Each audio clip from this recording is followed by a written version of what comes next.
Hello दोस्तों, स्वागत है आपका Hindi short hand with AK sir के साथ। दोस्तों, यह डिक्टेशन 80 वर्ड पर मिनट का है। तो चलिए दोस्तों, डिक्टेशन शुरू करते हैं।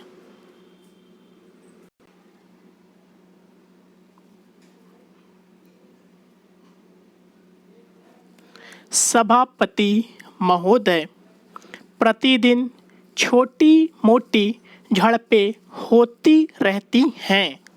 हमारी फौजें बड़े उत्साह से उनके मुकाबले में खड़ी हैं।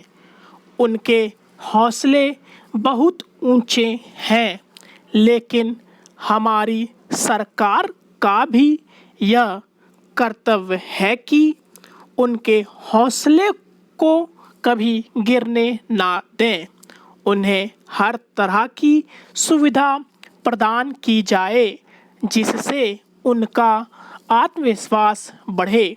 मैं मंत्री महोदय से अनुरोध करूंगा कि सरकार अपनी नीतियों के प्रचार का काम ठीक प्रकार से अपनी फौजों से करें। उनको अच्छे अच्छे हथियार दे। अनुसूचित जातियों और आदिवासी जातियों के आयुक्त ने जो अपना प्रतिवेदन प्रस्तुत किया है, उस प्रतिवेदन को देखने से यह प्रतीत होता है कि इसको तैयार करने में उन्होंने बहुत परिश्रम से कार्य किया है। इसके लिए मैं उनको और उनके सहयोगियों को धन्यवाद देता हूँ, परंतु साथ ही साथ इस प्रतिवेदन के संबंध में कुछ आवश्यक निवेदन भी करना चाहता हूँ।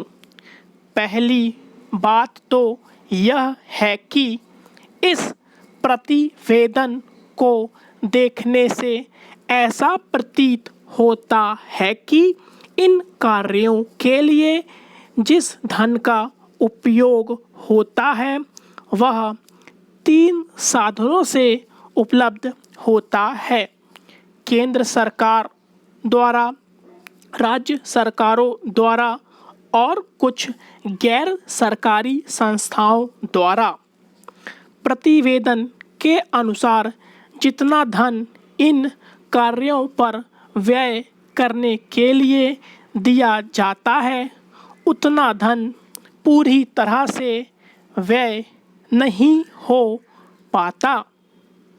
मैं यह नहीं कह सकता कि आवश्यकता से अधिक धन दिया जाता है या कार्यकर्ताओं को वह धन प्राप्त ही नहीं होता, जिसके कारण से वह बिना खर्च हुए बच जाता है। मैं तो यह चाहता हूँ कि जितना धन दिया जाता है उसका पूरा उपयोग हो और आयुक्त को यह ना कहना पड़े कि इस कार्य के लिए जितने धन की आवश्यकता थी उतना धन नहीं मिल पाया है और विवश होकर हमको उस कार्य को बीच में ही रोकना पड़ा। जहाँ तक राज्य सरकारों का संबंध है, बहुत सी राज्य सरकारें अभी तक इस कार्य में असावधानी से काम ले रही हैं और इस कार्य को उपेक्षा की दृष्टि से देखती है। आयुक्त ने इस बात की शिकायत की है कि बहुत सी राज्य सरकारों ने अनेक पत्र भेजने के बाद भी अभी तक अपनी रिपोर्ट नहीं भेजी है। मैं चाहता हूँ कि सरकार इस तरफ निष्ठा पूर्वक ध्यान दें। राज्य सरकारों पर दबाव डाला जाए कि वे इस दायित्व के प्रति सचेत हों और आयुक्त को उनके कार्य में पूरा सहयोग प्रदान करें। Thank you.